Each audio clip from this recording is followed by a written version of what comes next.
지난 시간까지는 우리가 보통 그 어떤 회로에 대해서 입력을 해석할 때 보통 그 현재 여기에 보이는 것처럼 이런 사인 형태의 입력이 아니라 어 가만히 있다가 뭐 예를 들면 0초까지는 그대로 있다가 갑자기 올라가는 이런 형태의 변화를 주로 많이 봤었습니다. 근데 저희가 일반적으로 바라보는 그런 이런 어떤 회로가 있다. 뭐 예, 이런 어떤 신호가 들어오는 Vsub in이라는 애가 있고, 그 다음에 여기에 뭐 저항이 걸려 있을 수도 있고, 아니면은 뭐 이런 인덕터가 걸려 있을 수도 있고, 여기에 이런 커패시터가 걸려 있을 수도 있고, 뭐 이거 외에도 좀 더 복잡한 형태의 그런 어떤 회로들은 얼마인지 생각할 수 있겠죠. 그럴 경우에 저희가 보통 관심 있는 거는 예를 들면 그러면 뭐 이 커패시터에 걸려 있는 전압이 어떤 식으로 바뀔 것이냐, 시간에 대해서 바뀌는 거, 뭐 그런 거를 많이 관심을 가지고 있었죠. 그러면은 저희가 이런 해석을 할 때, 어, 앞으로, 그러니까 지난 시간까지 했던 거랑은 약간 좀 다르게, 결국에는 저희가 이 vsub in에다가 어떤 값을 가하긴 할 텐데, 이 값을 계속 여기에 나와 있는 것 같이 이런 사인 형태의 이런 입력을 가하고, 그 다음에 이런 입력에 대해서 어떤 출력이 나오는지, 예, 그런 얘기를 계속 할 텐데요. 그러면은 아마 이런 논의를 처음 보는 학생들 같은 경우에는 왜 갑자기 이 입력 신호를 이런 사인에 대해서만 얘기할까? 예, 그런 것들이 많이 궁금할 겁니다. 그래서 그 점에 대해서 좀 더 배경 설명을 좀 하기 위해서 제가 이걸 수업을 따로 녹화를 하고 있는 상황이고요. 어, 예, 좀 정확하게 말하면은 일반적으로 우리가 여기서 다루게 될 신호들은, 그러니까 현실적인 신호에서는 사실 여기처럼 이렇게 갑자기 딱 여기에 있는 것처럼 갑자기 어떤 순간에 갑자기 확 전압이 바뀌는 뭐 이런 신호도 아니고 아니면은 여기서 얘기하는 것처럼 이렇게 딱 예쁜 형태의 사인파도 아니고 사실 제일 일반적으로 다루는 신호들은 그냥 뭐 임의의 이런 신호들이 계속 시간에 따라서 바뀌는 신호들이 들어올 겁니다. 왜냐면은 우리가 우리의 음성을 녹음한다 하더라도 제가 예전에 수업 시간에 한번 보여줬듯이 우리의 음성은 이런 식으로 시간에 따라서 거의 불규칙하게 바뀌는 이런 형태가 나타나고 마찬가지로 음악이라든지 그런 것들도 다 이런 형태로 나타나거든요. 근데 사실 이런 형태랑 제가 아까 보여줬던 이런 형태의 입력 또는 이렇게 예쁜 사인파 사실 전혀 상관없는 것처럼 보이잖아요. 근데 아주 재밌는 거는 오늘 얘기할 프리에 트랜스폼의 개념으로 본다면은 사실 이렇게 그러니까 이런 식으로 한번 바뀐 다음에 계속 일정하게 유지되는 이런 형태의 파든 아니면 이것처럼 정말 완전 랜덤하게 보이는 이런 파든 결국엔 다 이런 사인파들의 아니면 사인과 코사인파들의 이런 여러 개의 선형 조합으로 나타날 수 있다는 걸 제가 보일 겁니다. 그래서 사실 우리가 이런 어떤 회로를 해석할 때 중요한 개념 중에 하나가 이게 선형 시스템이라는 이런 선형성이란 건데요. 리니어라는 개념인데 이런 리니어리티라는 개념이 만족이 되면은 그럼 우리가 이 복잡한 신호를 그대로 들어왔을 때 뭐라고 어떻게 반응할지를 따로 그러니까 전체에 대해서 해석하는 게 아니라 먼저 이와 같이 단순한 사인파들에 대해서 계속 어떤 식으로 반응할지를 따로 해석을 한 다음에 그 결과를 합쳐도 얘도 원래 임의의 신호를 그대로 해석한 거랑 똑같은 결과를 얻을 수 있다는 게 선형적인 시스템의 가장 큰 특징입니다. 그래서 그런 역할을 할 거고요. 그래서 그런 식으로 우리가 해석을 해도 문제가 없다는 걸 보이기 위한 수학적인 근거로서 오늘 푸리에 트랜스폼이라는 얘기를 좀 할 예정이고요. 그리고 그 얘기를 하기 전에 저희가 지금까지 많이 봐왔던 예, 지금 여기 그려져 있는 이런 예를 든 이런 회로 같은 경우에 그, 어, 예, 이때 입력과 출력 관계가 어떻게 나타나는지를 보통은 저희가 미분 방정식의 형태로 주로 많이 썼었고요. 그래서 미분 방정식의 얘기를 한번 잠깐만 좀 다시 돌아보도록 하겠습니다. 그래서 지금까지 저희가 배웠던 미분 방정식의 뭐 형태를 뭐 굳이 따진다면 뭐 v sub c가 뭐 2차 미분의 형태를 가지기도 하고 그다음에 여기에 뭐가 곱해지고 그다음에 여기에 또 v sub c의 1차 미분의 형태 또 앞에 뭐가 곱해질 거고 그다음에 또 영차 미분항에 또 앞에 뭐가 곱해져서 이런 식으로 되고, 그 다음에 입력으로 들어오는 여기에도 입력 전압 앞에 뭐가 곱해질 수도 있고 뭐 이런 형태로 주로 저희가 후식을 많이 얻었었잖아요. 그러면은 사실 저희가 이런 문제를 풀 때 제일 먼저 구하는 거는 호모지니어스 솔루션이라고 해서 V sub C의 호모지니어스 형태를 따지면은 주로 이 호모지니어스 솔루션의 형태는 익스포넨셜의 형태를 많이 뜯다는 걸 잘 알고 있을 겁니다. 그래서 저희가 여기다가 뭐 S1T 그다음에 여기에 C1을 더하고 그다음에 곱하고 그다음에 C2를 곱했을 때 뭐 이게 S2T가 되기도 했고요. 경우에 따라서는 얘가 그러니까 저희가 지금까지 봤던 많은 경우에는 얘가 익스포넨셜의 마이너스 뭐 얼마 t, 그러니까 얼마 곱하기 t, 뭐 아니면 뭐 그냥 좀 구체적인 숫자로 뭐 t 나누기 뭐 rc 이래가지고 얘가 시간이 좀 지나면은 이런 식으로 그 선형적으로 선형이 아니라 익스포넨셜하게 디케이하는 그런 텀들이 나타나는 경우도 많이 봤고 또 경우에 따라서는 얘가 어 예를 들면 그 복소수 값의 형태를 가져서 그래서 그 디케이 하는 거랑은 별개로 뭐 예를 들면 이런 식의 알파 t랑 그다음에 또 여기다 더해서 뭐 i 오메가 t 뭐 이런 식으로 나타나면은 얘네들은 결국에는 이런 텀들이 여러 개 묶여가지고 익스포넨셜의 마이너스 알파 t 곱하기 뭐 예를 들면 사인 오메가 t 뭐 이런 형태로 바뀐다는 걸 많이 봤었죠. 그래서 이럴 경우에는 근데 이 두 가지의 호모지니어스 솔루션의 기본적인 특징은 뭐였냐면 이게 뭐 여기처럼 그냥 단순한 익스포넨셜 디케이든 아니면 사이누소이달이긴 한데 사실 여기에 이런 식의 그 디케이하는 텀이 그러니까 실수로 이루어진 이런 텀이 붙어서 그래서 얘가 그 진동을 하긴 하는데 이런 식으로 죽어나가는 이런 형태를 주로 봤었습니다. 그리고 이런 애들이 나타난 이런 그러니까 회로에서 이런 식의 익스포넨셜 디케이가 일어나는 가장 근본적인 원인은 예를 들면 여기 있는 이런 저항 같은 게 있어가지고 저항이 에너지를 다 소모하기 때문이라고 그랬었죠.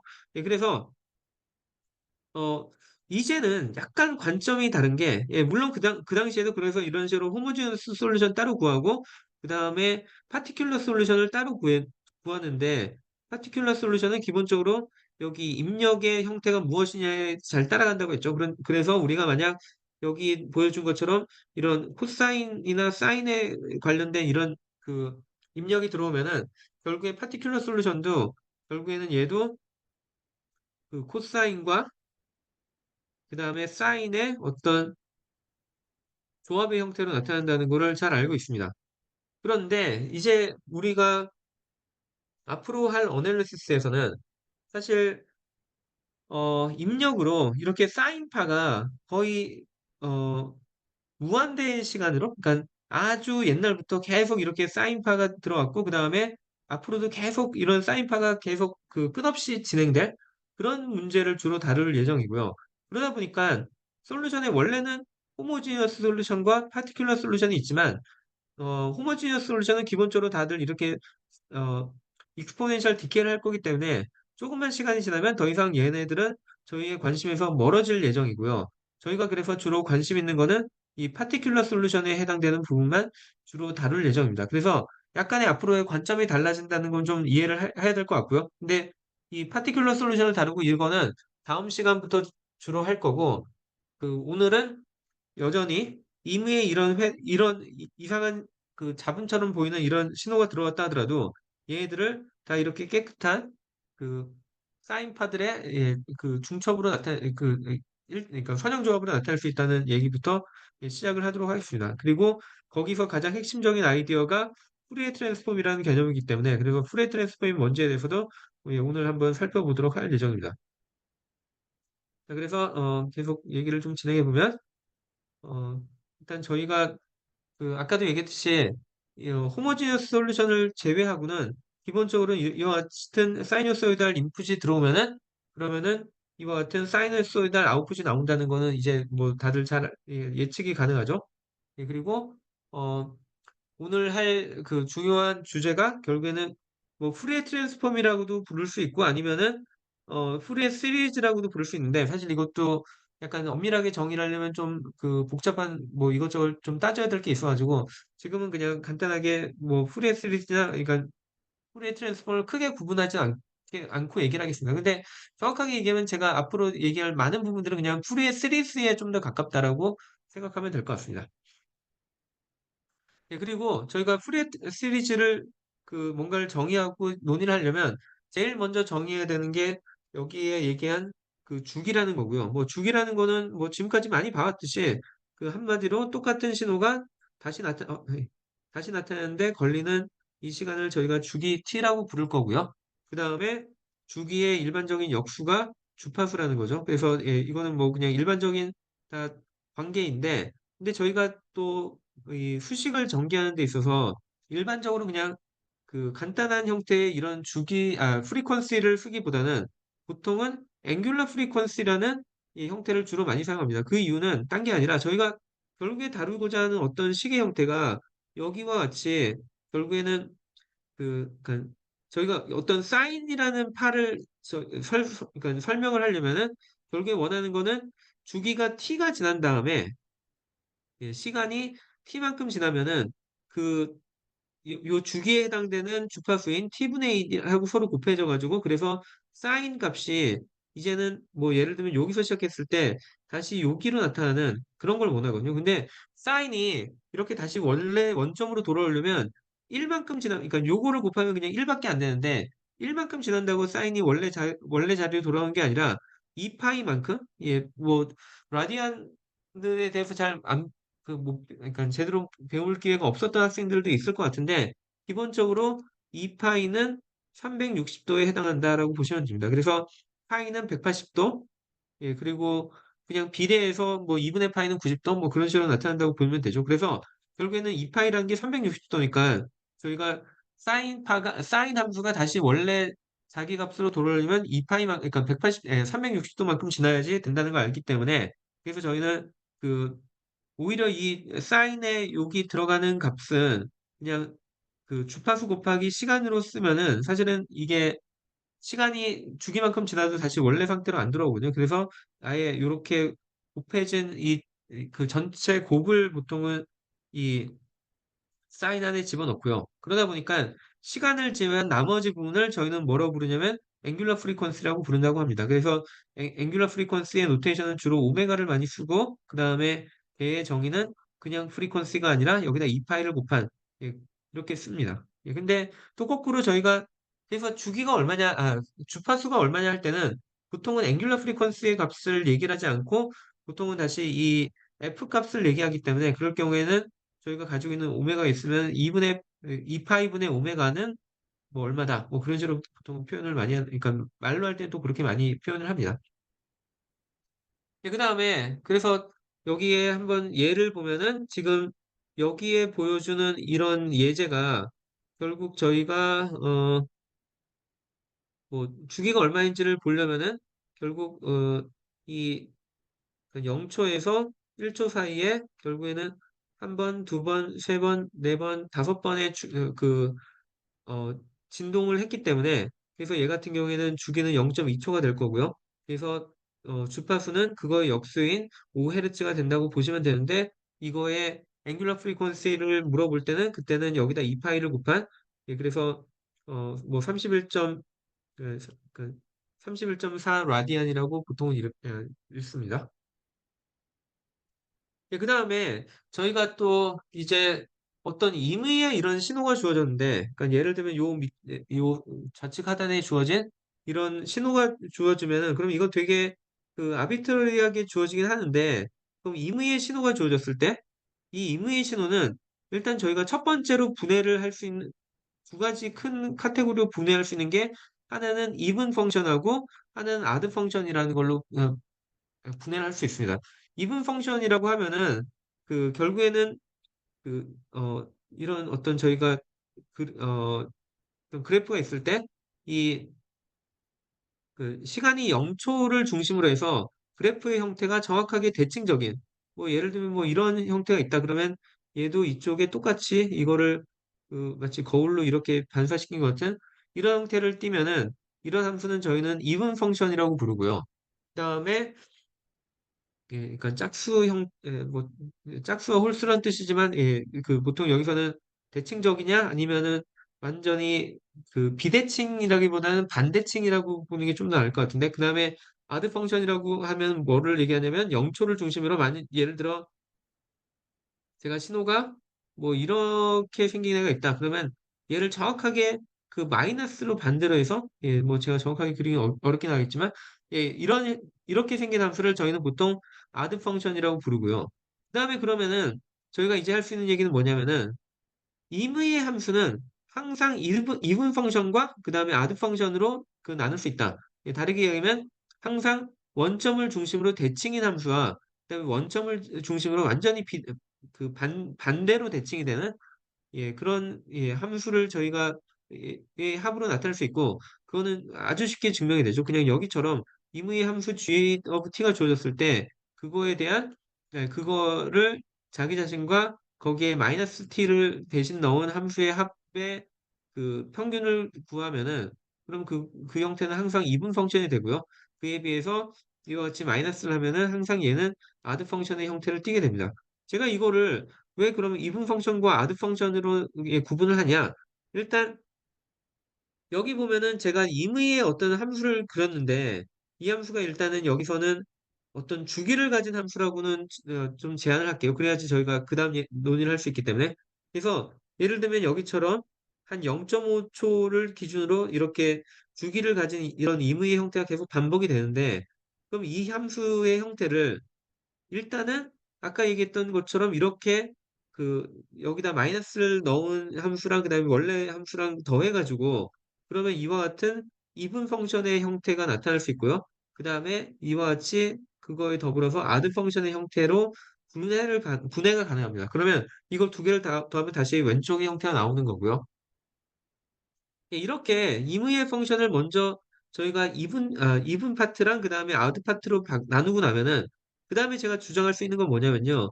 이렇게 만들어진 이분 펑션은 저희는 항상 코사인들의 이런 어떤 합으로 얘들을 분해할 수 있다는 걸 얘기할 거고요. 반대로 이런 아드 펑션 같은 경우에는 저희는 항상 사인 함수로 이거를 다 분해할 수 있다. 예, 뭐, 예, 사인 함수면, 뭐 이렇게 되겠죠. 뭐, 이런 함수들의 그 합. 예, 그리고 지금 제가 여기서는 사인 함수를 하나만 그렸는데, 하나가 아니라 이런 애도 있고, 그 다음에 또 어떤 애는 그 코사인이긴 한데, 이 안에서 두 번을 이렇게 빨리 그, 예, 이렇게 빨리 진동을 하는 애도 있을 수 있고요. 예, 그 다음에 뭐 이거보다 더 빨리 진동해서 뭐, 뭐 훨씬 더 빠르게 막 이렇게 뭐 세 번 진동한 애도 뭐 생각할 수 있겠죠. 예, 이런 식으로 여러 번의 그러니까 실제로는 그러니까 같은 종류의 코사인 펑션이긴 하지만 그럼에도 불구하고 되게 빨리 진동하는 그런 컴포넌트들로 저희가 얘들을 나눌 수가 있거든요. 그러면 얘들의 합으로 지금 방금 전에 보여줬던 저런 그나마 단순화된 이런 함수를 저희가 합성해낼 수 있다는 거를 이제 보일 예정입니다. 그러면 이제 앞에서 보여줬던 그런 정말 이런 복잡해 보이는 함수가 간단한 함수들로 분해가 가능한지를 지금 보여주기 위해서 여기에 예제를 들었는데 그 앞에서 예를 들면은 아드 펑션, 그러니까 지금 여기 같은 경우에는 이거는 0초를 중심으로 반대쪽을 제가 여기 안 그려놓긴 했지만 예, 0초를 중심으로 이게 완전히 반대로 지금 진동하는 그런 함수거든요. 그래서 얘 같은 경우에는 저희는 아드 펑션인데 이런 아드 펑션들은 결국에는 지금 여기 나타난 그 사인 함수들로 다 분해가 가능하다는 거를 보일 수 있고요.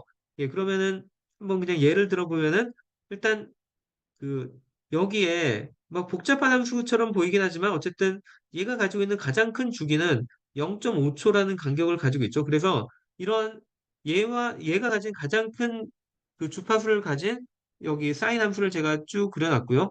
그래서 이런 애를 저희는 뭐라고 부르냐면 펀더멘탈 프리퀀시라고 부릅니다. 그러면은 펀더멘탈 프리퀀시 외에 다른 프리퀀시도 있다는 얘기라서 그래서 이거를 저희가 펀더멘탈 프리퀀시라고 부르는 데 비해서 얘 같은 경우에는 얘가 가지고 있는 그러니까 여기는 주기가 0.5초라고 보면은 여기는 주기가 그거의 절반인 0.25초가 될 거고 그다음에 이거는 그거의 3분의 1인 뭐 3분의 0.5니까 뭐 6분의 1 정도 되겠죠. 예, 그래서 그 예, 이렇게 계속 결국에는 제가 여기의 주파수를 F라고 하면은 그럼 얘는 여기의 주파수는 EF가 되고요. 여기의 주파수는 3F가 되고 그런 점점점 주파수가 높은 애들의 이런 파들을 여러 개를 생각할 수 있고요. 그 다음에 요 아래 보이시는 요 함수가 되게 복잡해 보이지만 결국엔 제가 얘를 어떻게 해서 합성할 수 있냐면 펀더멘탈 프리퀀시의 이 진폭에다가 0.1을 곱하고 그 다음에 이 두 번째 얘보다 딱 두 배 더 주파수 높은 애한테 0.3배를 하고 저 펀더멘탈 프리퀀시보다 3배의 주파수 높은 애한테 0.2를 해서 걔들을 다 더하면은 이와 같은 결과를 얻을 수가 있게 됩니다. 그래서 저희는 얘들에 대한 이름을 다 붙여야 되기 때문에 그래서 제일 처음에 아까 원래 이 전체 신호가 가지고 있던 주파수랑 같은 주파수를 가진 신호를 아까도 얘기했듯이 펀더멘탈 주파수라고 부르고요. 그다음에 여기처럼 두 배, 세 배 이런 애들을 저희는 보통 하이어 오더 프리퀀시라고 부르고 뭐 이런 거는 세컨드 오더, 이런 거는 서드 오더 예, 그런 식으로 보통은 부릅니다. 자, 그러면은 예, 지금 방금 전에 보여줬던 그 신호를 다시 여기다가 약간, 방금 전에 그 신호랑은 약간, 다른 뭐, 비슷한 형태라고 볼 수 있는데, 방금 전에 앞에서 얘기했듯이, 이런 신호는 사실은 제가, 그러니까 지금 보면 이게 펀더멘탈 프리퀀시고요. 그거의 두 배, 그 다음에 세 배를 이렇게 한 사인파들이 있을 때, 얘네들한테 아까 얘기했듯이 0.1, 0.3, 0.2만큼을 이렇게 곱해주면은, 그러면 다음과 같은 형태의 신호를 제가 합성해낼 수가 있는데요.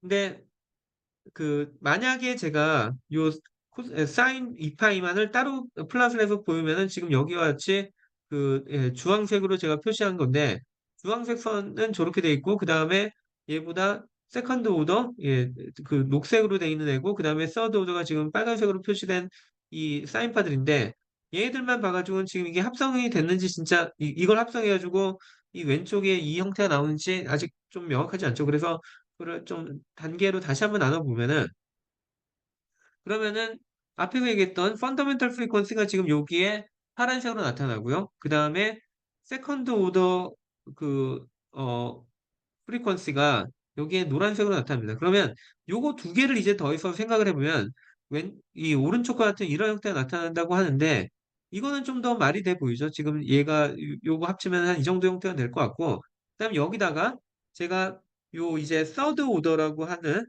그러니까 원래 주파수에다 3배를 한 거죠.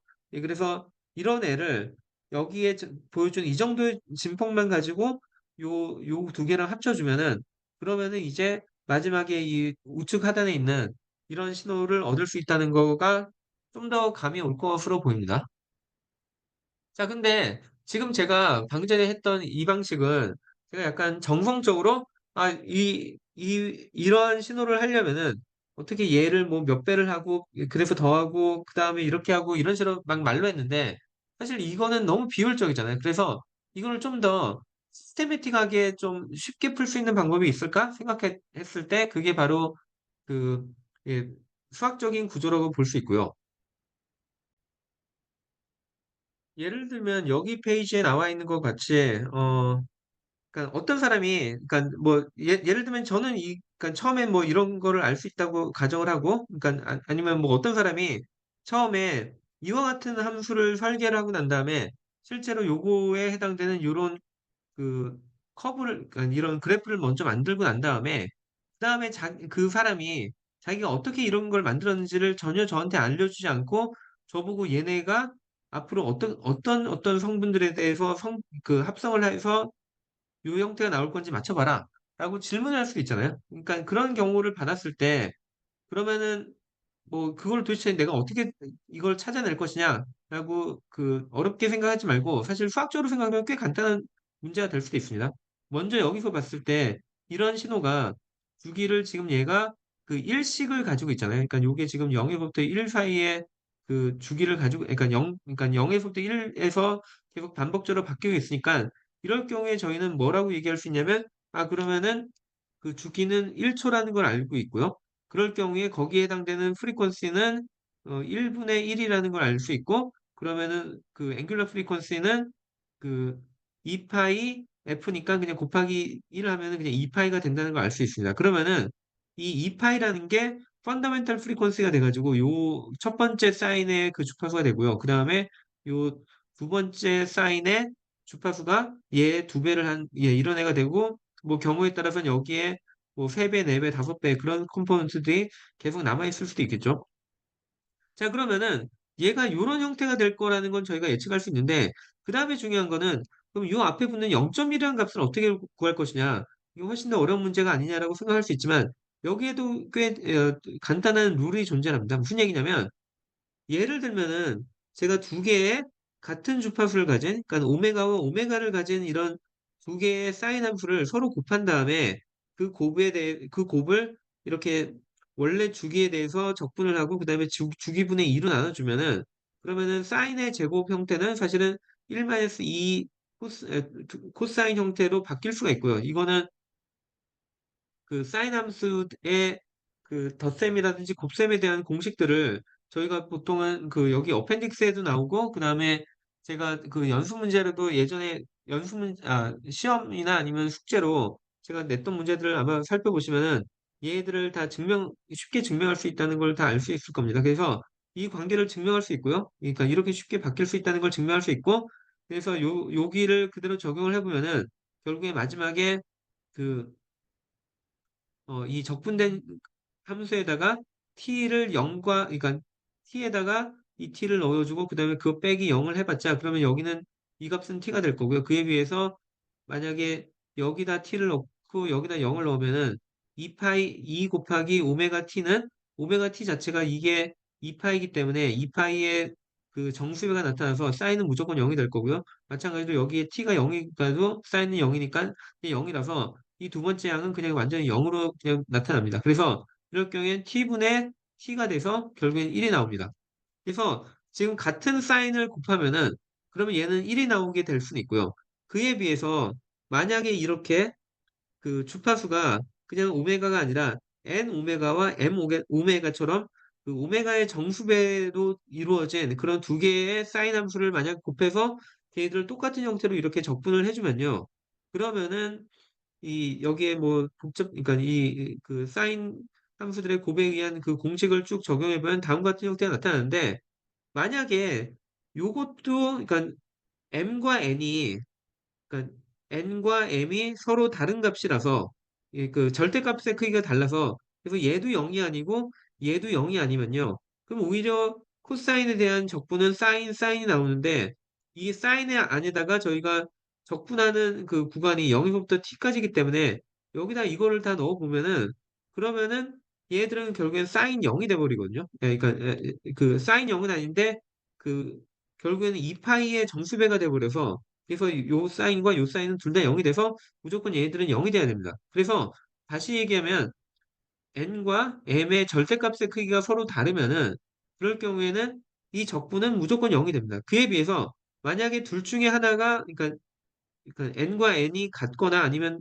두 개가 정확하게 그 크기는 같고 부호만 달라서 그래서 둘 중에 하나가 아예 처음부터 0이 되어버리면요. 그러면 이 경우에는 적분이 그냥 코사인 0에 대한 적분이란 거는 코사인 0은 1이기 때문에 그냥 상수에 대한 적분이 되거든요. 그러면 상수에 대한 적분은 그거는 오히려 0이 안 되고 어떤 특정한 값이 되겠죠. 그래서 잘 따져보면 얘는 항상 1이 그러니까 만약에 이 둘 중에 하나가 그 0이 되면은 그럴 경우에는 그 최종 값은 아까와 같은 1이 된다는 걸 알 수 있습니다. 그래서 이게 지금 의미하는 바가 뭐냐면요. 저희가 이렇게 임의의 함수가 주어졌다고 할 때 여기 보면 2파이에 대한 것도 있고 2 곱하기 2파이에 대한 그 주파수를 가진 이런 함수들도 잔뜩 나타날 텐데 얘네한테 제가 만약에 그 함수에다 요와 같이 그 2파이의 주파수를 가진 함수를 곱해가지고 여기 두 개 다 전체 다 곱해서 적분을 해봤자 요 뒤에 있는 애는 서로 이 앞에서의 관계 때문에 그냥 0이 돼버리고요. 요 앞에 있는 애만 1이 돼서 살아남습니다. 그래서 이럴 경우엔 최종 이 적분의 결과는 여기처럼 그냥 0.1을 얻게 됩니다. 그러면은 저희가 원래 구하고자 했던 이 값을 이제 얻게 된 거죠. 그럼 요 뒤에 값은 어떻게 얻을 거냐?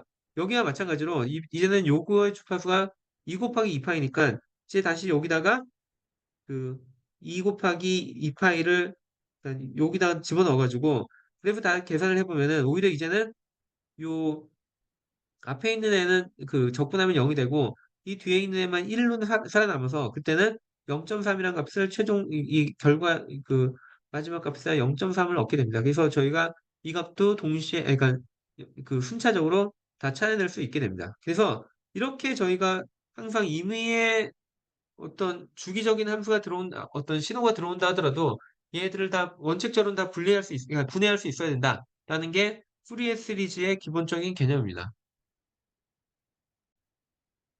자, 그러면 저희가 임의의 어떤 함수가 이런 식으로 분해가 가능한 걸 알았다고 할 때, 그럼 아까처럼 이거에 대한 함수를 그냥 시간에 대한 어떤 그 그래프로 해가지고 막 복잡하게 뭐 그려낼 수는 있는데, 사실 이런 식으로 그리고 나면은 도대체 이 원래 주어진 신호가 어떤 애들로 합성이 되는지 전혀 알 방법이 없죠. 그래서 사실은 많은 경우에는 이런 신호를 그, 그 그래프로 나타낼 때 보통은 시간에 대한 함수로 나타내지 않고요. 사실 여기서 제일 중요한 정보들이 뭔지를 따져보면은 이 파이라는 주파수에서는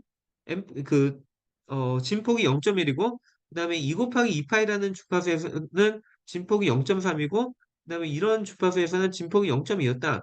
이런 거기 때문에 오히려 저희가 플랫을 가로축을 앵귤러 프리퀀시로 잡고요. 그 다음에 세로축을 이 앞에 곱해졌던 앰플리튜드로 잡으면은 다음과 같은 커브를 그릴 수도 있거든요. 2파일 땐 0.1, 그 다음에 2 곱하기 2파일 땐 0.4, 이런 식으로 그릴 수 있죠. 그래서 보통은 사람들이 이 신호를 분석을 할 때는 보통 그 시간에 대한 이런 함수라기보다는 이렇게 주파수 공간에서의 그 함수의 형태를 훨씬 더 많이 사용하게 됩니다. 자, 그러면은, 그 다음 한번 궁금할 만한 거는 지금 여기 오른쪽에 보이는 이와 같은 사각형의 파가 주어졌다고 할 때, 이런 파들은 과연, 이거는 아까 얘기했듯이 일종의 주기가 1인 이런 함수라고 볼 수 있는데, 그럼 얘도 항상 저렇게 사인들의 그 합성으로 만들어낼 수 그러니까, 분해가 가능하냐? 라고 질문할 수 있겠죠. 그래서 실제로 그게 가능하다는 걸 여기서 보여줄 예정이고요. 자, 그래서 지금 이 여기에 보면은 아까 앞에서 보여줬던 얘랑 약간 유사했던 그런 사각파가 주어지면은 그럼 일단 걔를 어떻게 분해를 할 수 있냐면 일단 제일 기본인 주기가 1을 가진 요런 펀더멘탈 프리퀀시랑 그 다음에 걔의 그 두 배의 주파수를 가진 애를 또 생각해 볼 수 있는데 근데 실제로 두 배의 주파수를 가진 애의 진폭이 얼마인지를 계산해 보면 그 값은 0이 나옵니다. 그래서 여기는 지금 플러스는 안 있고요. 그 대신에 그 third order 그 주파수가 3배가 된 그런 주파수 성분이 지금 여기 그 주황색으로 나타내는데 얘를 지금 이제 보시면은 그럼 이렇게 두 개를 나타낼 수 있고요. 그럴 경우에 그럼 저희가 이제 요 두 개의 신호를 합성하면은 여기 그 오른쪽에 나와 있는 다른 오른쪽에 나와 있는 이와 같은 신호를 합성할 수 있다라고 대충 감이 오시죠. 그러면 여기다가 그 다음에 이제 그러니까 이게 그 펀더멘탈이었고 그다음에 요게 서드 오더였거든요. 그다음에 여기에 짝수에 해당되는 배수들은 다 성분이 없고요. 얘는 그 다섯 번째 그 하모닉이고 그다음에 얘는 일곱 번째 하모닉이고 그래가지고 이 위에 거에다가 얘를 더해가지고 계산을 해보면은 다음과 같이 이런 형태가 나오고요. 그다음에 어 요 결과에다가 다시 얘를 또 더해가지고 플러스를 해보면 여기에 보이는 이와 같은 형태가 나타납니다. 그래서 이런 식으로 저희가 계속 홀수번의 그 이런 그 하모닉들을 계속 더해주면은 그럼 여기 지금 변화를 보듯이 여기는 그래도 좀 이 진폭이 많이 컸는데 이게 진폭이 점점점 줄어드는 게 그 감이 오시죠. 그래서 이거를 계속 더해주면은 결국에는 한 50개 정도를 이렇게 더해주고 나면은 그럼 여기에 지금 나타난 것 같은 이 정도의 그 파가 됩니다. 물론 이게 여전히 아주 아이디어하게 완전히 딱 그 끊어진 애는 아닌데, 그래서 저희가 여기에 자글자글해 보이는 이 부분들을 완전히 없애려면 한 50개가 아니라 이거보다 훨씬 더 많은 사인을 계속 더하면은, 그러면은 여기는 완전히 플랫해지고, 그다음에 여기는 약간 좀 샤프하게 이렇게 나타나긴 하는데, 이거는 좀 그 비정상적인 그 신호라고 보시면 될 것 같아서, 그래서 기본적으로 저희는 그 이런 사각파의 형태도 결국에는 다 분해가 가능하다는 걸 알 수 있습니다. 근데 그 분해가 된 현상을 저희가 그러면 이게 아까 얘기했듯이 그 펀더멘탈, 그다음에 서드 오더, 그 다섯 번째 하모닉, 일곱 번째 하모닉, 뭐 아홉 번째 하모닉 각각이 점점 지금 진폭이 줄어든 거는 보이시죠? 그래서 진폭이 점점 줄어들면서 걔네들의 합성이다라는 걸 나타내기 위해서 저희가 어떻게 하냐면 지금 여기 오른쪽 하단에 나온 것 같이 가로축이 주파수를 나타내거든요. 그래서 주파수가 점점점 올라감에 따라서 그 앰플리튜드가 점점점 줄어서 하지만 줄어들었던 애들을 계속 더하면은 지금 요와 같은 그 저런 사각파의 형태가 나올 수 있다라는 걸 저희가 분해를 함으로써 증명을 일종의 했다고 보시면 됩니다. 그래서 앞에서 보신 바와 같이 저희가 임의의 어떤 그 복잡한 신호가 이거 뭐 꼭 복잡하지 않다 하더라도 어떤 신호가 주어졌을 때 이거를 합성하고 있는 애들을 그 쪼개야 되는데 만약에 저희가 이런 식으로 시간으로 이렇게 분해를 한다면 이거 딱 봐도 전혀 감이 안 오시죠? 이걸 보고 원래 거가 합성이 된다? 뭐 머릿속으로는 당연히 된다라고 알 수 있지만 그 일단 눈으로 볼 때 잘 정리가 안 되잖아요. 그에 비해서 지금 여기 오른쪽 같이 이런 식으로 하면은 아 얘는 이 세 개의 성분이 이 정도의 그 진폭을 가지고 합쳐졌구나라는 걸 금방 알 수 있고요. 마찬가지로 아까 마지막 페이지에서 보여드렸던 것 같이 이런 사각파를 저희가 분해를 해보면 다음과 같이 주파수의 성분에 따라서 이렇게 그 주파수의 성분이 올라갈수록 얘의 그 진폭도 줄어드는 애를 합성하면은 여기 왼쪽에 있는 것 같은 이런 사각편을 만들 수 있겠구나라는 걸 금방 파악할 수 있다는 겁니다. 그래서 요즘에는 뭐 여기 사진과 같은 이런 이퀄라이저 같은 좀 무식해 보이는 이런 애를 좀 보기가 어렵긴 하겠지만 아마 옛날에는 이런 이퀄라이저를 많이 봤을 거라고 생각을 하고요. 그다음에 이거의 약간 일렉트로닉 그 컴퓨터 버전이 이제는 막 그래픽컬하게 각각의 그러니까 저희가 어떤 음악을 들을 때 그러면 여기에 막 그 뭐가 바 같은 게 막 올라가면서 현재 어떤 주파수 성분이 크고 어떤 주파수 성분이 작고 그런 걸 막 보여주고 있죠. 그래서 보통 그런 거를 그 스펙트럼이라고 부르고, 그러니까 저희가 어떤 새로운 신호를 받았을 때, 그리고 그 이퀄라이저의 역할은 사실은 얘네의 신호가 뭐 크기가 좀 다를 수 있는데, 근데 원래는 이 신호가 훨씬 더 컸어야 되는데, 그 오디오의 뭐 어떤 그 중간에 필터라든지 그런 게 잘못돼가지고, 여기 원래 이 정도 있어야 되는 게 이 밑으로밖에 안 나오는 경우가 있거든요. 그러면 이런 거를 일부러 요 성분만 따로 증폭을 시켜줘가지고, 다시 원래의 신호 성분을 만들어내는 그런 역할을 했던 게 이퀄라이저라고 보시면 됩니다.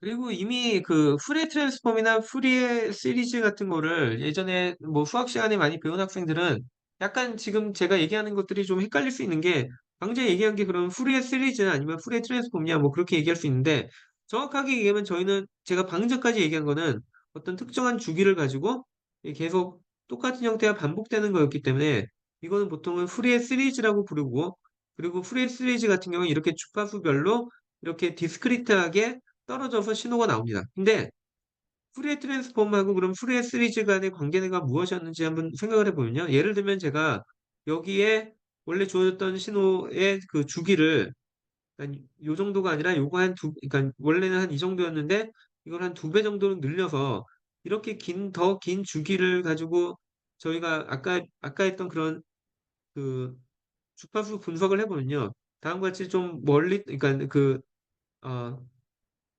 그러니까 원래 저희가 여기다 그리던 그 주파수는 오메가는 그 여기에 나온 것 같이 그 t분의 1에 해당되는 거잖아요. 그래서 얘네들의 간격도 다 t분의 1씩 떨어져 있는데 근데 만약에 이게 2t가 되면은 오메가 자체가 그러니까 새로운 오메가는 2t분의 1이 되겠죠. 그 얘기는 사실 원래 있던 여기에 비해서 훨씬 더 두 배로 촘촘하게 이런 주파수 성분이 나타난다는 걸 알 수 있습니다. 그러면 여기에 저희가 만약에 주기를 제가 만약에 여기처럼 완전히 어떤 패턴이 없는 임의의 신호가 들어왔다라고 가정을 하면은 이 신호 같은 경우에는 사실은 주기가 거의 무한대라고 볼 수 있잖아요. 그래서 주기가 점점 늘어나면은 결국엔 여기에 그 주파수 성분이 점점 더 차게 되고요. 그래서 여기에 주파수 성분이 점점 더 차고 나면은 나중에 보면은 이런 식으로 연속으로 어떤 그 주파수 성분을 가진 걸로 보이거든요. 그래서 이렇게 무한대로 이 주기가 결국엔 주기가 없게 무한대로 보내는 과정이 보냈을 때 얻는 결과가 결국엔 푸리에 트랜스폼에 해당되게 됩니다. 그래서 뭐, 이 부분이 헷갈리는 학생들은 여기 이 페이지를 좀 더 살펴보시길 바랍니다.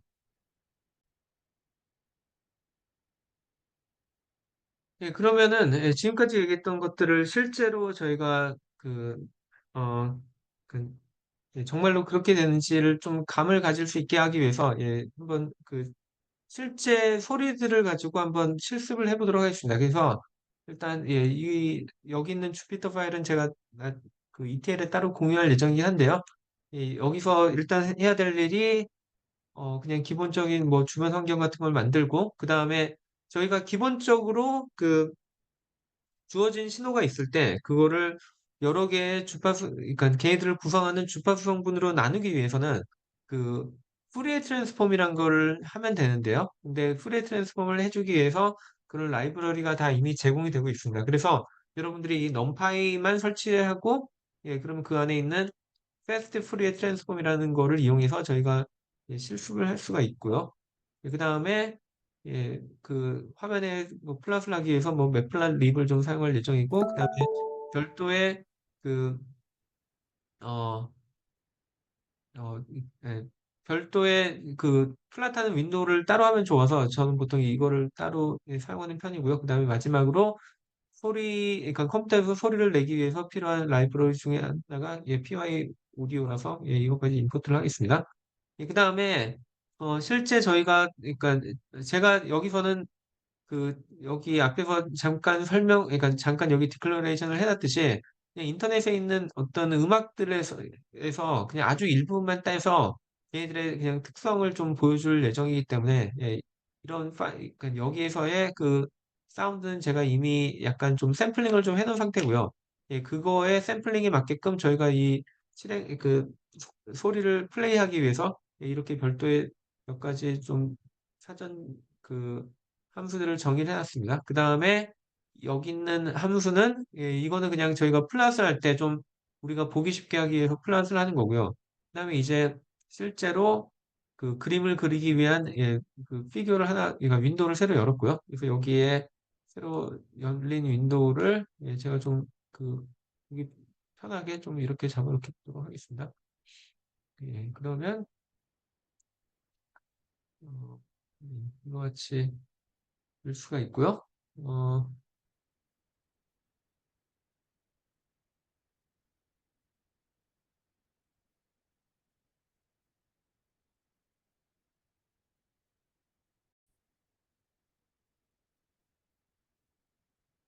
예, 그 다음에, 예, 뭐, 클리어를 꼭 할 필요 없죠. 예, 이제 그 다음 제가 여기에다가 6개 플랫을 그릴 거기 때문에 6개 플랫에 필요한 예, 이런 자리를 그러니까 그거에 필요한 이런 액세스를 다 정의를 해 놓고요. 예, 그 다음에, 예, 이거는 음성 데이터를 저희가 여기다 플랫을 쭉 할 거거든요. 예, 음성이 아니라 소리에 대한 데이터. 예, 그래서 얘들에 대한 필요한 그런 함수들을 정의한 거고, 그 다음에 이제 여기에 제가 플랫할 소리 데이터들을 이제 주파수 도메인으로 또 그, 주파수 성분으로 제가 다 표시를 할 거기 때문에 그에 필요한 사전 작업을 좀 하는 거라고 보시면 될 것 같습니다. 그래서 예, 여기다가 각각 해당하는 주파수 성분을 다 표시를 할 예정이고요. 자, 이제는 그, 실제로 소리들이 어떻게 다른지를 한번 비교해 보기 위해서 하나는 약간 저음이 주로 많이 있는 베이스의 음악을 하나 좀, 예, 로드를 할 예정이고요. 그래서 이 베이스 음악을 제가 그냥 일단 화면에다가 시간의 함수로 표시를 한번 해보면은, 그러면은, 예, 다음과 같은 소리가 날 겁니다. 그러니까 다음과 같이 표시가 됩니다. 그리고 실제 이게 어떤 음악이었는지 한번 들어보면은, 예,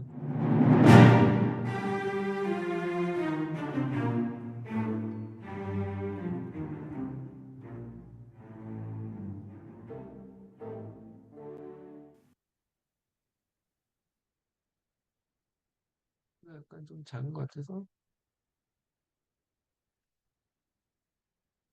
그 다음에 다시 한번 해보면, 그러니까 이게 저음에 해당되는, 그러니까 이쪽에 이제 쾅 하는 소리랑 나머지가 예, 진행이 되는 거죠. 예, 근데 이게 제가 여기다가 추가 성분을 다 표시를 하려고 할 때, 이게 너무 또 길면은 그러니까 계산하는데 시간이 프레이 트랜스폼 계산하는데 시간이 좀 많이 걸려서 제가 이거를 한 1.5초짜리로 그냥 좀 짧게 자르도록 하겠습니다. 그리고 난 다음에 다시 이거를 플랍을 해보면은 예, 그 1.5초 정도에 일어나는 일이고요. 그 1.5초로 자른 애가 그 어느 정도로 들리는지 한번 다시 한번 확인을 해보면 다음과 같습니다. 1.5초만 자른 거고요. 그 다음에 그럼 방제 여기에 물론 잔뜩 보면은 제가 요거를 그 약간 여기에 줌인을 해서 보면은 당연히 잘 보일 텐데 어 뭐 이런 성분들 그러면 얘들은 저희가 일반적으로 잘 알듯이 이렇게 계속 그 소리들이 이렇게 쭉 나온 거죠. 근데 이런 소리 성분을 이런 소리 성분에 어떤 주파수 성분들이 포함되어 있는지 한번 제가 보기 위해서 여기다 한번 플랫을 한번 해보도록 할게요. 그래서 여기에 지금 플랫을 하면은 지금 여기에 지금 나타나는 게 실제 주파수를 나타내고요. 보통 주파수 성분이 사람이 가청 주파수가 보통은 2만 헤르츠 이상은 어차피 거의 못 듣거든요. 그래서 얘 안에는 그 이상의 성분이 있을 수는 있지만 일단 플랫은 2만까지만 제가 플랫을 하고 있습니다. 그래서 여기 보시면은 한 5천 헤르츠 정도 되는 데까지가 그래도 좀 유의미한 어떤 어, 그 진폭들이 좀 존재하고 나머지 이런 데 가면 거의 안 그러니까 거의 들리는 소리가 없다는 걸 알 수 있죠. 근데 그에 비해서 바이올린 소리도 제가 하나 그러니까 녹음한 거를 여기다 지금 플러스 그러니까 읽어드렸고 그다음에 그거를 한번 이게 여기다가 플러스를 해보면 다음과 같고요. 그 다음에 이 바이올린 소리도 한번 어떻게 들리는지 한번 보면은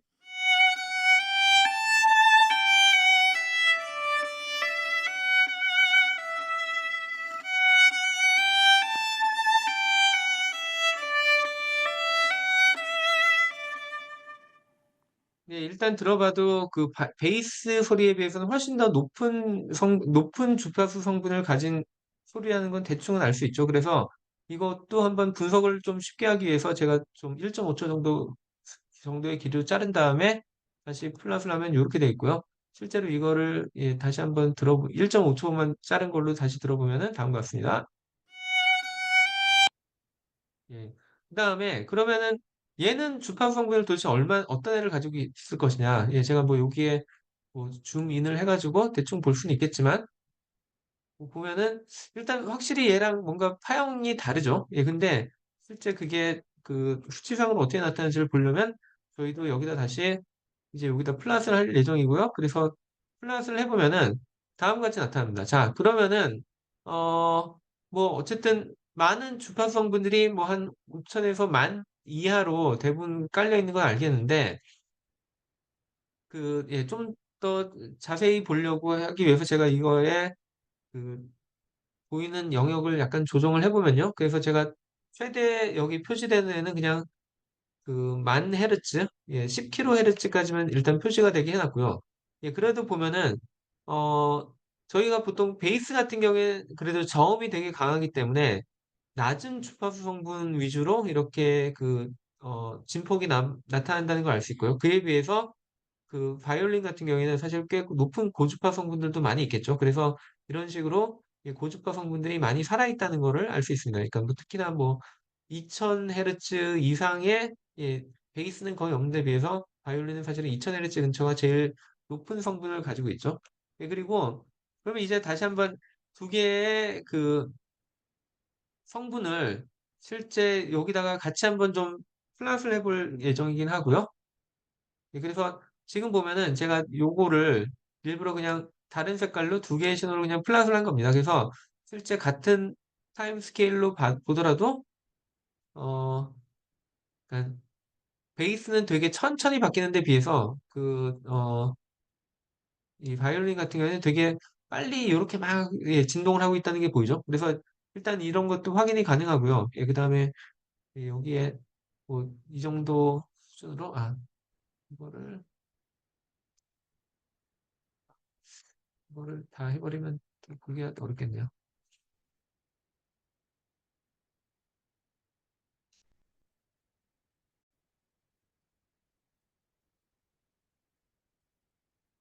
그다음에 아까 음,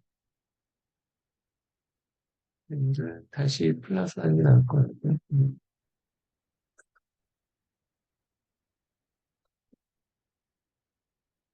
이렇게 하고, 그 다음에 얘를, 리밋을 이렇게 걸어주면은, 그러면 이제 좀 보기가 편하죠. 그 다음에 다시 한번 이 파란색과 빨간색의 구분을 다시 한번 들어보시기 바랍니다. 일단 파란색,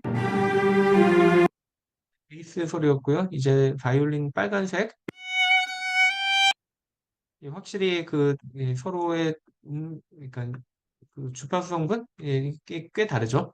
이제는 이 두 개의 주파수 성분을 제가 그냥 여기 요 각각의 점들에 대해서 다 합칠 수 있겠죠. 그래서 이거를 한번 두 개를 합친 다음에, 그 다음에 여기다가 그 플러스를 해보면은, 그러면 잘 감이 안 오죠. 근데 얘를 지금 얘랑 같은 영역으로 제가 시간을 맞춰버렸거든요. 그래서 실제 요게 두 개의 성분을 합쳤을 때 나타나는 모양이고, 대충 보시면은 여기 크게 움직이는 거는 이 파란색 때문에 이렇게 크게 움직인 게 보이고 그 와중에 막 짜잘하게 움직인 거는 빨간색 성분이라는 걸 알 수 있죠. 그리고 여전히 꽤 재밌는 거는 제가 만약 이거를 이렇게 합성이 된, 제가 그냥 두 개의 소리를 합쳐버렸습니다. 그러고 난 다음에 들어보면요. 뭐 서로 뭐 그 하모니가 맞거나 그런 건 전혀 없긴 하지만, 근데 들어보면은 이 안에 정확하게 두 개의, 뭐 두 개라는 표현은 좀 이상하지만 완전히 구별되는 두 가지의 음색이 존재한다는 걸 알 수 있죠. 그래서 꽤 재밌는 거는 저희 귀가, 그러니까 사실 귀의 입장에서는 사실 그 이 그림은 그러니까 우리가 눈으로 보는 이렇게 움직이는 걸 보면은 얘들은 사실은 그 고주파 성분하고 저주파 성분을 구별하기가 쉽지 않은데, 사실 우리 귀는 꽤 재밌게도 이렇게 저주파 성분하고 고주파 성분을 잘 구분해서 여러분의 뇌에다 전달을 하고 있다는 겁니다. 그리고 실제로 이렇게 돼 있는 거를 다시 한번 좀 긴 버전을 다시 한번 들어보시면은 저희가 이렇게 될 텐데요.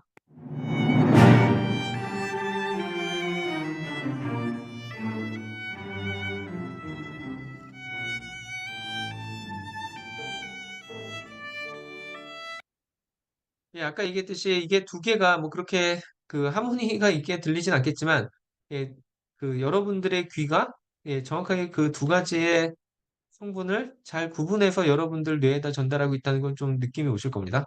근데 그, 어, 만약에 이거를 저희가 그러니까 주파수 성분으로 구분을 한다고 할 때, 사실 여기 보면은 겹쳐 있는 주파수 성분들이 많이 있거든요. 그러면은 제가 얘들을 합쳤을 때, 합쳤다가 나중에 분해를 하려고 하면은, 사실 이렇게 주파수가 겹쳐 있는 경우에는 분해가 잘 안 되거든요. 왜냐면 그 중에 누가 이 베이스에서 왔고 누가 바이올린에서 왔는지를 잘 구분이 안 되기 때문에. 그래서 제가 만약에 이 두 개를 합치려고 한다면, 사실 좀 간단한 방법 중에 하나는 여기를 좀 줌인을 다시 한번, 그러니까 여기 주파 성분을 한 3000Hz로 좀 더 줄여가지고 좀 그 세세하게 생긴 애를 잘 살펴보시면요. 어, 일단 어느 정도 뭐 한 1400 정도를 기준해서, 물론 이 성분이 있긴 한데 이 성분을 약간 포기를 한다고 하면은, 그러면은 한 1400 정도 근처에서 제가 자르면은 베이스는 사실 대부분의 정보들이 다 1400Hz 미만에 있고요. 그에 비해서 바이올린은 이쪽 위쪽에 훨씬 더 많은 중요한 정보들이 있거든요. 그래서 얘들을 한번 자르면 어떻게 되는지 그걸 한번 살펴보도록 할게요. 그래서 일단은 제가 자를 위치를 1400Hz로 지정을 하고, 그다음에 실제로 얘들한테 적용을 한 다음에, 그다음에 그러면은 베이스 같은 경우에 여기에 실제로 잘랐을 때 어떻게 나타나는지 한번 보도록 하겠습니다. 그래서 지금 이게 돌고 있는데, 이제 여기 보시면은 노란색으로 표시된 거가 뭐냐면, 제가 일부러 원래 베이스가 가지고 있던 이 많은 성분들이 있는데 이걸 다 가지지 않고 1400 밑에까지만 간직을 하고 그 위엔 다 0으로 만들어 버렸다는 뜻입니다. 그에 비해서 원래 성분은 여기까지 다 포함되고 있는 거죠.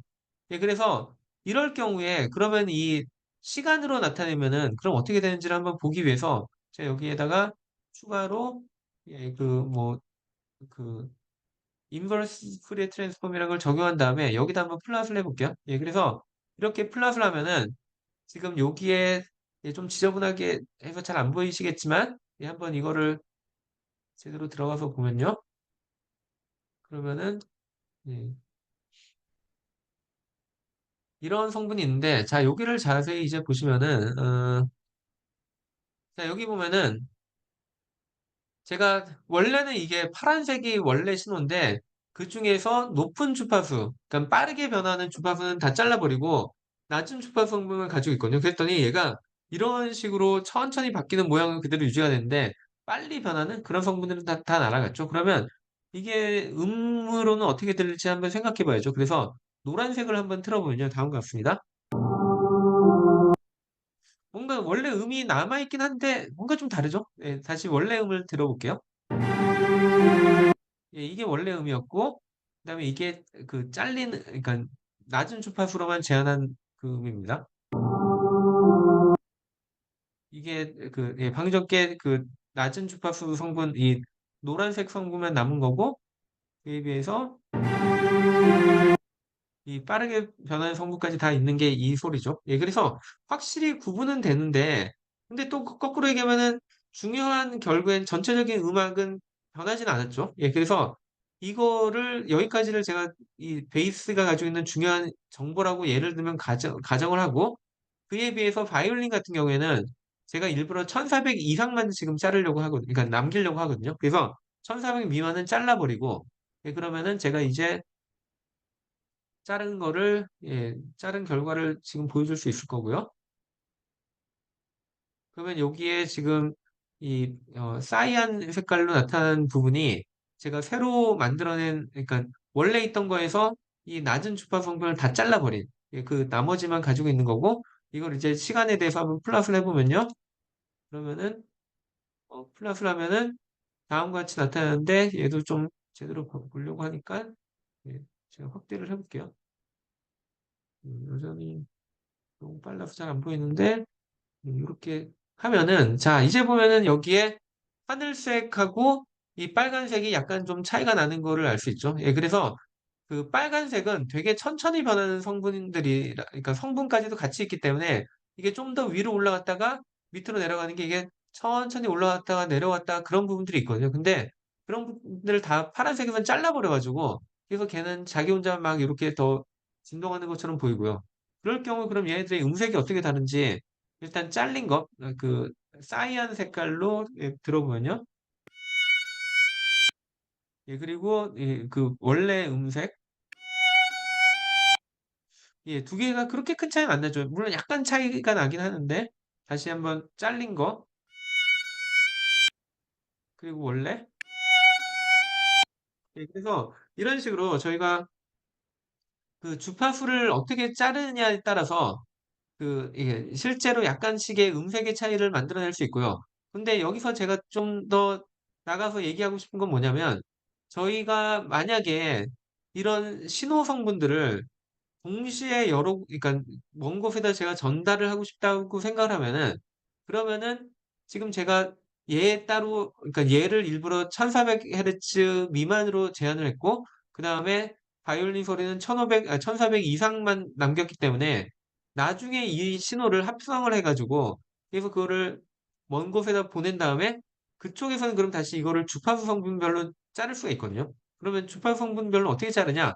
그거는 사실 다음 시간부터 할 내용들에 선 말할 거고, 이런 식으로 저희가 주파수 성분을, 그러니까 주파수 대역을 나눠 가지고 예, 활용을 하면은, 그러면은 저희가 그 별도의 어떤 전선을 쓰지도 않고도 그 와중에 여러 개의 많은 정보를 보낼 수도 있다는 겁니다.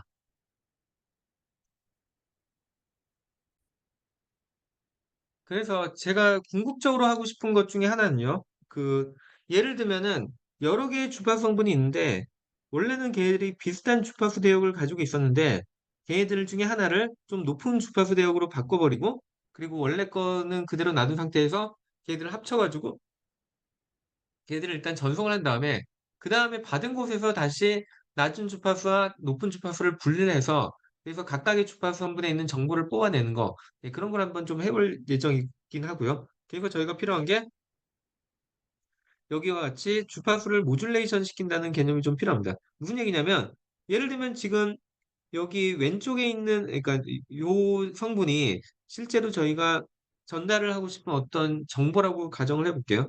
그런데 제가 현재 이 주파수 대역은 다른 음들이 같이 사용을 하고 있어가지고 그래서 여기에다 정보를 실어서 보내기 어렵다. 그럼 어떻게 할 수 있냐면요.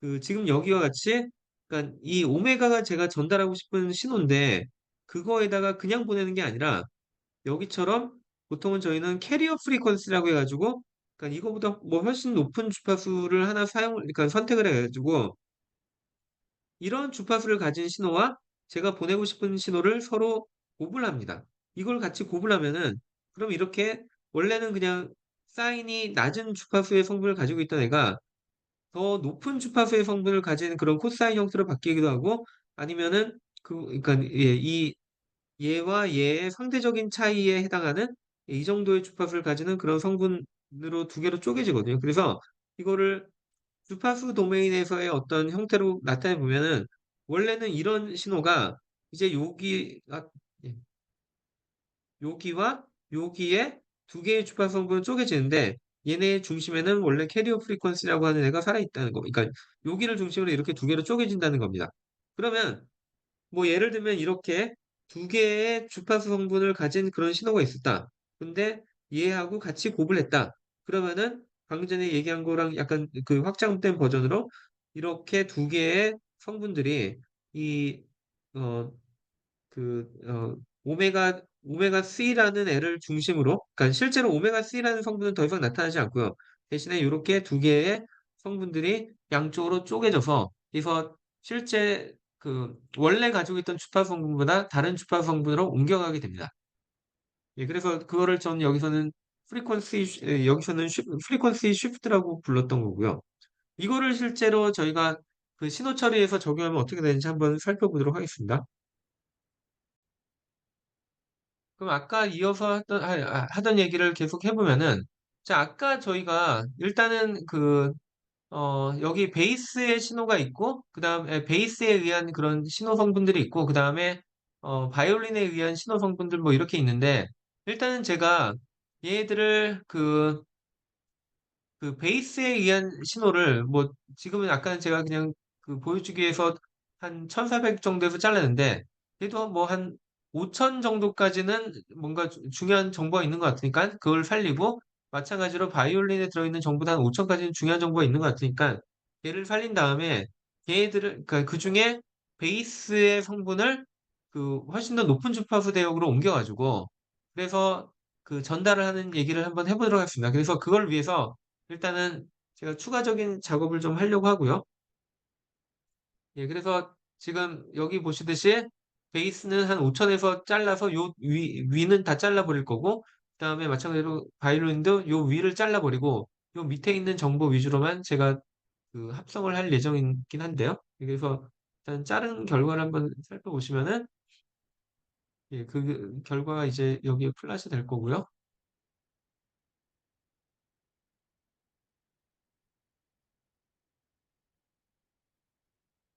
예, 여기 보면은 지금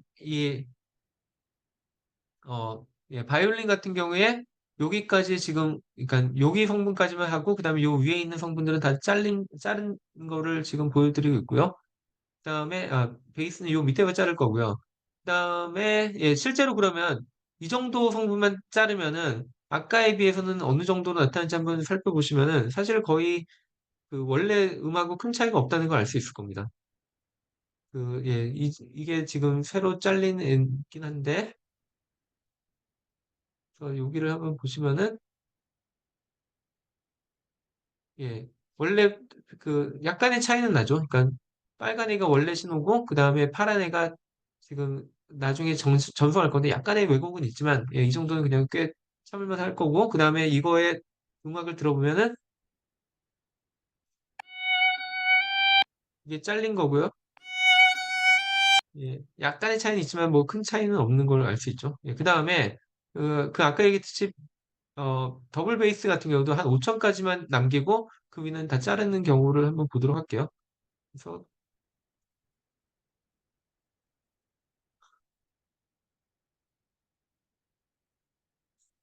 이게 계산하는데 시간이 좀 걸려서, 예. 그래서 여기에 지금 노란색까지를 남기고 파란색 부분 남은 거는 잘라버렸고, 그 다음에 이거에 대해서 제가 플랫을 했거든요. 예. 그래서 여전히 뭐 약간의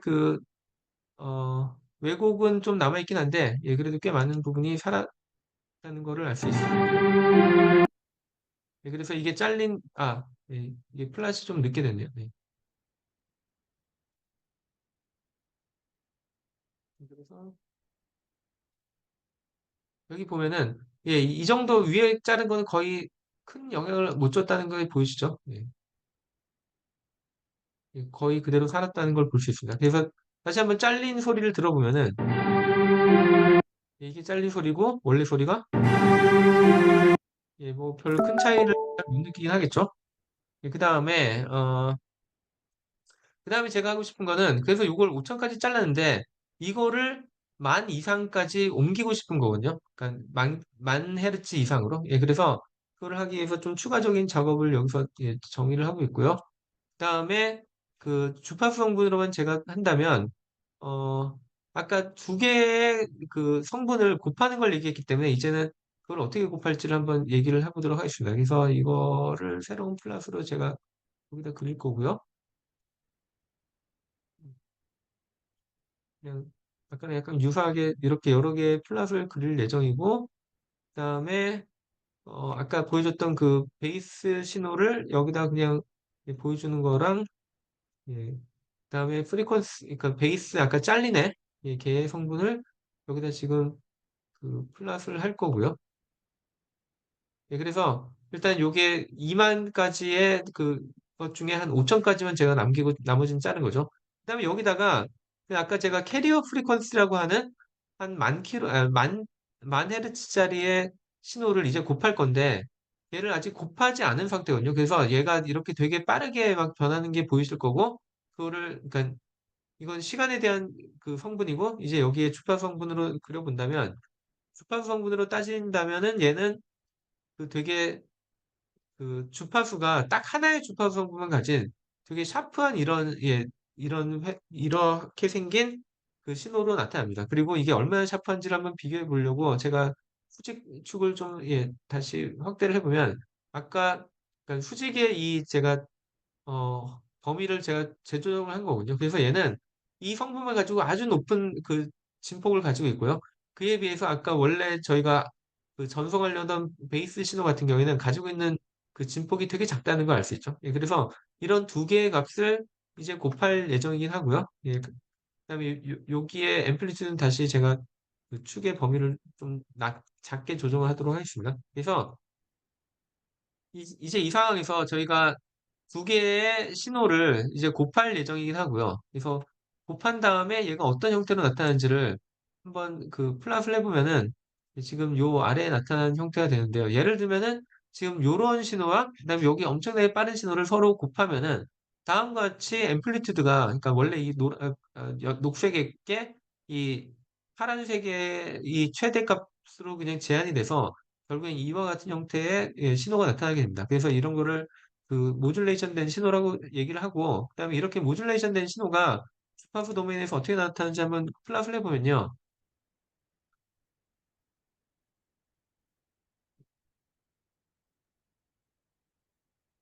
시간이 좀 많이 걸리는데, 예, 그 다음과 같은 형태로 나타난다는 걸 볼 수 있습니다. 그래서 이게 어떻게 됐냐면, 요 신호랑 그다음에 요 캐리어랑 곱하면은 요 신호가 요 캐리어의 오른쪽에 나타나고요. 그다음 왼쪽에는 이거를 그러니까 미러 이미지처럼 그 반대로 해가지고 보이는 예, 그런 성분들이 지금 나타난다는 걸 볼 수 있습니다.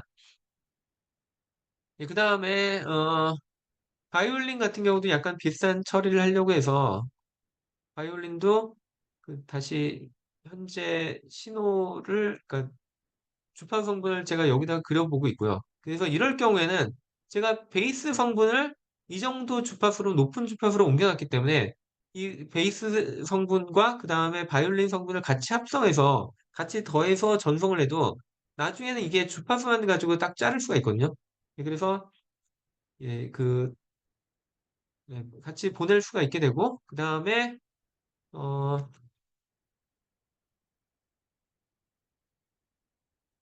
이게 시간이 좀 많이 걸리긴 하는데, 그 다음에 지금 이제 요렇게 그 전송이 된 신호를 다시 원래 신호로 복구를 하려면은 그때는 저희가 디모듈레이션이라는 방법을 해야 되는데 디모듈레이션 방법이 사실은 원래 곱했던 주파 성분을 한 번 더 곱하는 겁니다. 그래서 이렇게 빨리 변하는 애를 여기 이미 있는 애한테 한 번 더 곱하니까 훨씬 더 두 배로 더 빠르게 이렇게 막 변하는 것처럼 보이거든요. 근데 이거를 이렇게 한 다음에 그 다음에 저희가 저주파 성분은 다 남기고 그 다음에 고주파 성분을 다 잘라버리면 그럼 원래 성분을 다 복구할 수 있는데요. 그거를 한번 어떻게 되는지 잠깐 보여드리면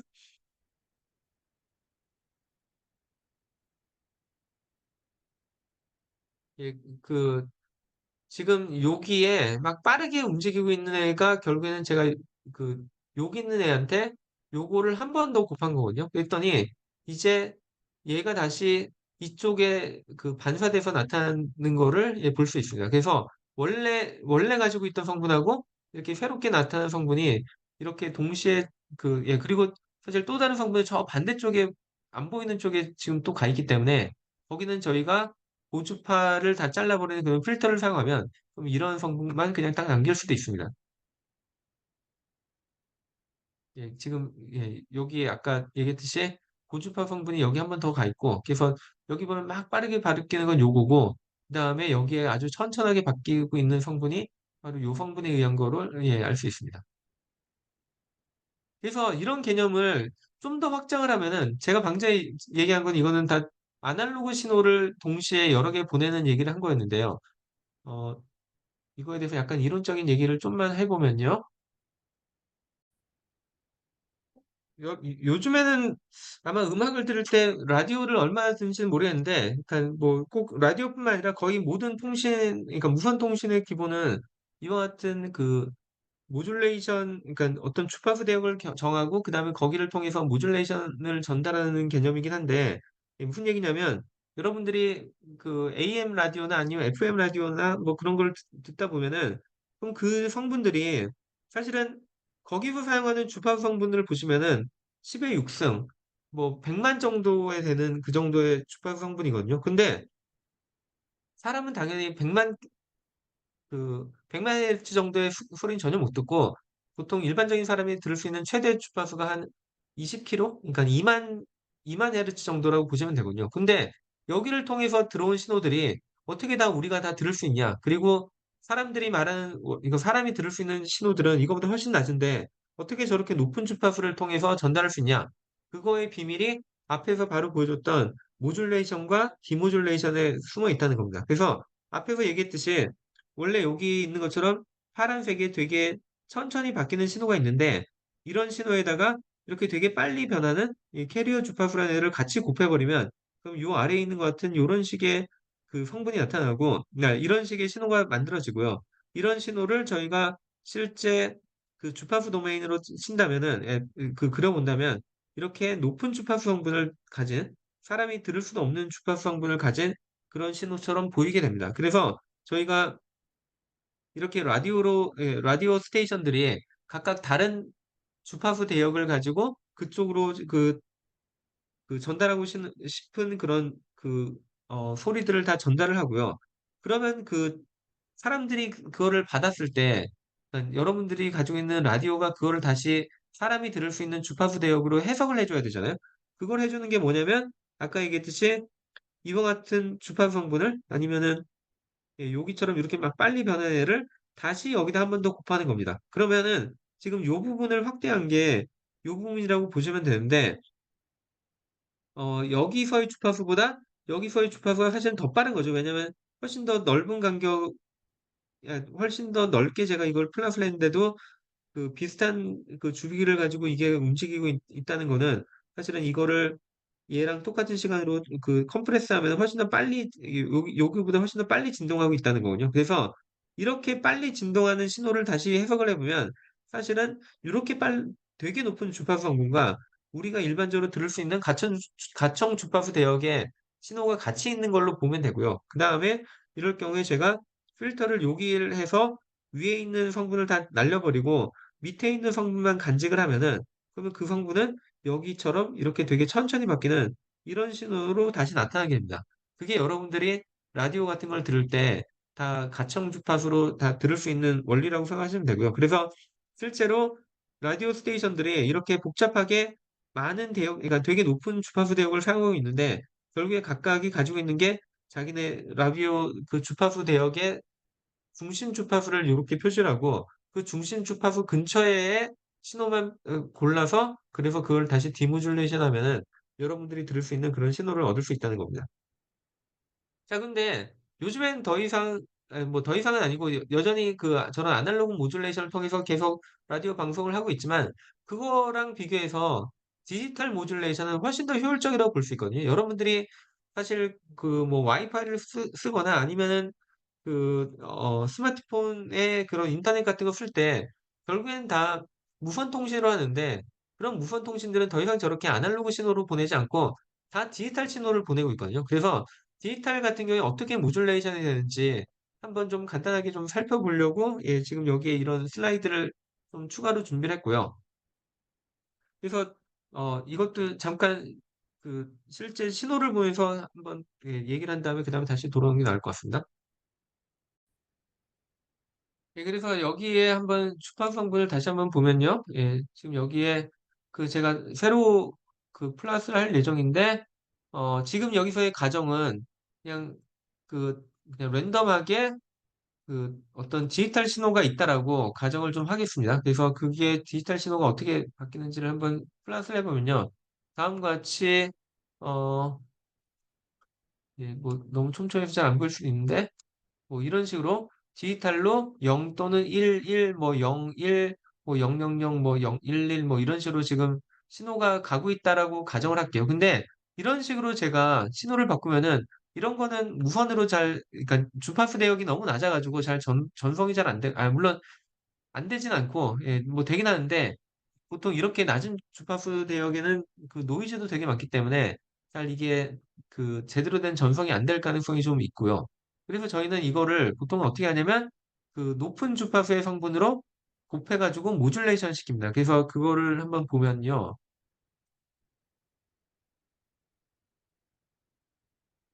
그,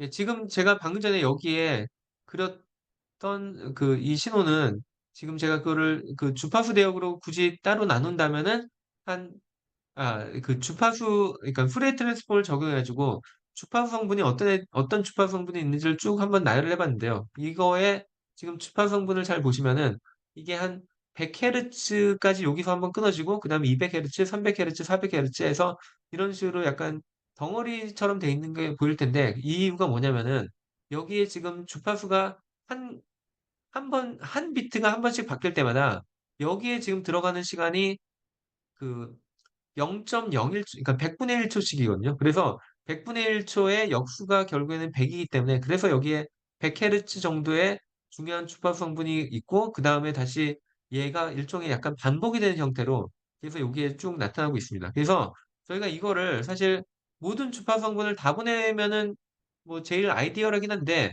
그렇게 하는 거는 사실 주파수 대역을 되게 낭비하는 것 중에 하나거든요. 그래서 이거를 일부를 잘라서 저희가 그 중요한 주파수 성분만 좀 남길 예정이긴 하고요.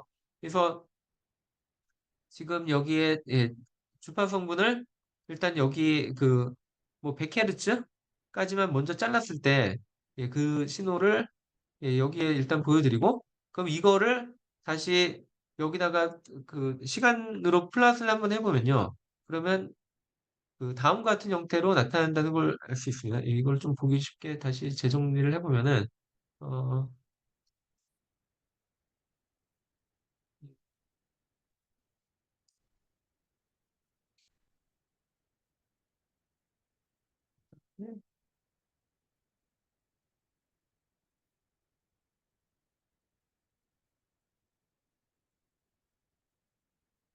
이 정도로 하면 예, 보기 좋겠네요. 예, 그래서 이 파란색이 원래 신호였고요. 그거에 대해서 저희가 프레이 트랜스폼하면 이렇게 되게 높은 주파수 대역까지 쫙 있거든요. 이게 아까 그 처음에 봤던 그 이렇게 사각파 같은 경우에는 얘는 주파수 성분이 고주파에도 되게 많긴 하거든요. 그래서 이게 과연 우리가 그 모든 성분을 다 가지고 있을 필요 있을까?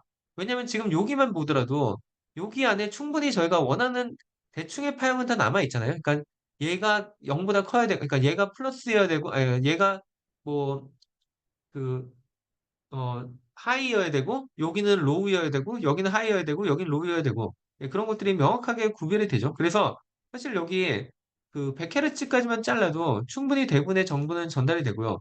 만약에 혹시 몰라서 한 200Hz까지 저희가 잘랐다. 예, 그래서 그거를 다시 한번 플러스를 해보면요. 예, 예를 들면 주파 성분이 이렇게 됐고, 그다음에 그거를 시간상으로 저희가 플러스를 해보면은 다음과 같이 됩니다. 그래서 여기 보면은 이 노란색 애가 진폭이 그 벗어나는 게 사실은 이 빨간색보다는 좀 더 작을 거고요. 예, 그래서 이게 좀 더 원래 신호에 가깝긴 한데 사실 뭐 굳이 이거를 그, 예, 2배까지 쓸 필요가 있을까? 사실은 약간은 좀 그 저희가 그 주파수 공간도 일종의 자원이라고 생각할 때 이걸 좀 예, 고민을 좀 해봐야 되는 거죠. 그 다음에 이러한 신호를 저희가 그 뭐 전파로 딴 데도 보내고 하려고 하면은 결국엔 저희가 캐리어 주파수랑 얘를 모듈레이션을 또 시켜야 되거든요. 그래서 캐리어 주파수에다가 곱하는 얘기를 한번 보면은 그러면은 지금 예, 계산을 하고 있긴 한데 예, 그래서 여기에다 저희가 캐리어 주파수를 이쯤 되는 캐리어 주파수를 하나 여기다가 곱할 예정이긴 하고요. 그래서 얘를 곱한다는 게 무슨 얘기인지 한번 예, 이걸로 따져보면은 일단 캐리어 주파수 같은 경우에 앰플리튜드가 엄청 크죠. 아까 얘기했던 거랑 비슷하게. 그리고 다시 얘의 스케일을 다시 줄여서 저희가 보기 쉬운 정도로 해놓고 그다음 실제로 여기다가 캐리어 주파수를 곱하는 거를 한번 보도록 하겠습니다. 예, 그래서 예, 그 결과를 저희가 플랫을 한번 해보면요. 어,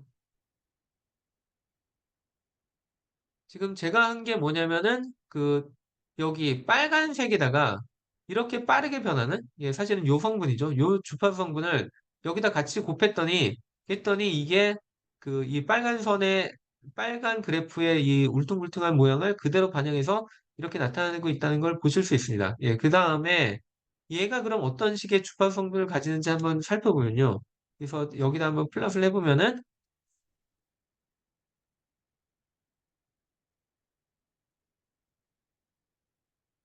예, 그러면은 아까 얘기했듯이 제가 이 빨간색은 여기까지만 성분이거든요. 그래서 요 성분을 얘랑 모듈레이션 시켰더니 얘가 이쪽에 오른쪽에도 생기고 그다음에 그거에 반사가 된 왼쪽에도 이렇게 생긴다는 걸 볼 수 있습니다.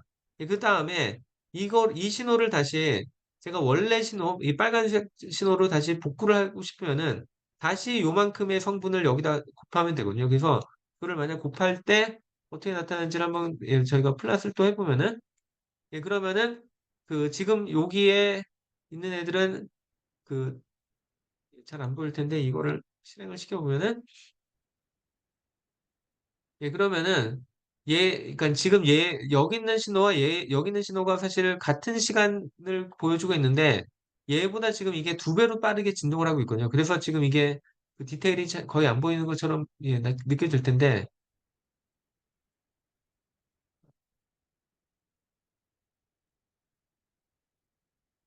예, 이걸 제가 좀 조금 더 확대를 하면은 그나마 좀 뭔가 디테일 같은 게 살아서 보이는 것처럼 보이긴 하죠.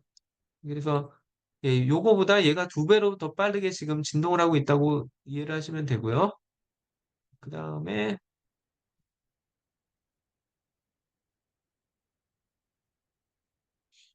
예, 실제로 그러면은 이 성분이 가지고 있는 거는 원래 이 빨간 선이 가지고 있었던 그 성분을 다 다시 그 예, 재현해내고 있습니다. 그 다음에 지금 이 파란 애가 얼마나 그러니까 어떤 식으로 이 주파수 대역에서 나타나는지를 한번 플러스를 해보면요. 예, 지금 예, 시간이 좀 그러니까 이게 계산하는데 시간이 많이 걸려서 그러니까 프레 트랜스포 하는데 시간이 많이 걸려서 예, 프리 트랜스폼이 아니라 이 플랫 하는데도 시간이 좀 많이 걸려서 예, 시간이 걸리는데 어 여기에 그 주로 낮은 대역의 성분만 있는 것처럼 보이고요. 근데 그거는 아까 얘기했듯이 요 주파수 성분을 중심으로 해서 이거를 전체를 다시 쉬프트를 하고 또 반대로 쉬프트를 해가지고 그래서 여기에 있는 끝이 여기에 지금 남아서 보이는 거라고 생각하시면 되고요. 전체적인 주파수 대역은 이걸로 따지면은 예, 이걸 전체 주파수 대역으로 예, 플러스를 해보면은 여기에 사실 되게 높은 주파 성분이 있고 여기에 낮은 주파 성분이 존재합니다. 근데 저희가 원하는 거는 여기서 막 이렇게 빠르게 변하는 걸 원하는 게 아니라 여기 빨간색으로 나타난 요 성분만 저희가 필요한 거죠. 그래서 어, 저희가 여기 사이에다가 필터를 딱 놓고 위쪽은 다 지워버리고 아래쪽만 간직을 하면 요 빨간 성분만 살아남고 여기 있는 엄청나게 빠르게 변하는 성분은 다 죽어버립니다. 그래서 저희가 원래 원하던 그런 성분을 다시 복구해낼 수 있게 됩니다. 예, 그래서 마지막으로 예, 얘기를 해보면은 앞에서 계속 설명한 바와 같이 저희가 실제로 그 신호를 보낼 때는 요즘에는 대부분 다 디지털 통신을 사용하기 때문에 디지털 모듈레이션을 하고요.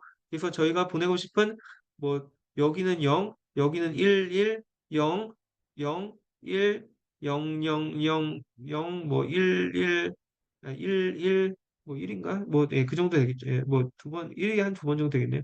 1, 1 들어가고 다시 00 뭐 그렇게 되겠죠. 그래서 얘들을 저희가 전송을 할 때는 여기 있는 것 같은 고주파 성분하고 곱해가지고 지금 여기 나타난 형태의 신호를 쫙 보내고 난 다음에 받은 쪽에서는 다시 요 성분과 받은 성분을 다시 곱해가지고 그래서 이렇게 더 빠르게 움직이는 신호처럼 보이지만 사실은 여기서 딱 그 높은 주파 성분 다 지워버리면 그러면 낮은 주파 성분만 남기면 그러면 그거는 결국엔 요 빨간 선에 해당하는 신호를 다시 복구해낼 수 있다는 겁니다. 그리고 저 신호를 가지고 저희가 이게 그 0, 0이나 1이 0, 0010 그 패턴을 다시 찾아내면 저희가 디지털 정보를 전송하게 된 거고 그거를 통해서 여러분들이 지금 항상 뭐 어, 인터넷이라든지 그런 걸 다 사용할 수 있게 되는 거죠.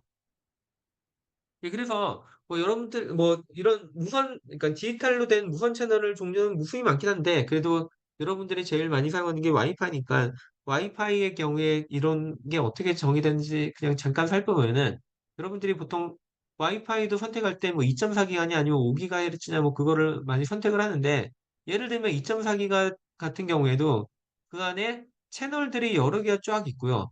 그 채널들의 간격이 한 22MHz 정도로 돼 있습니다. 그래서 아까 보면은 결국에 이게 그,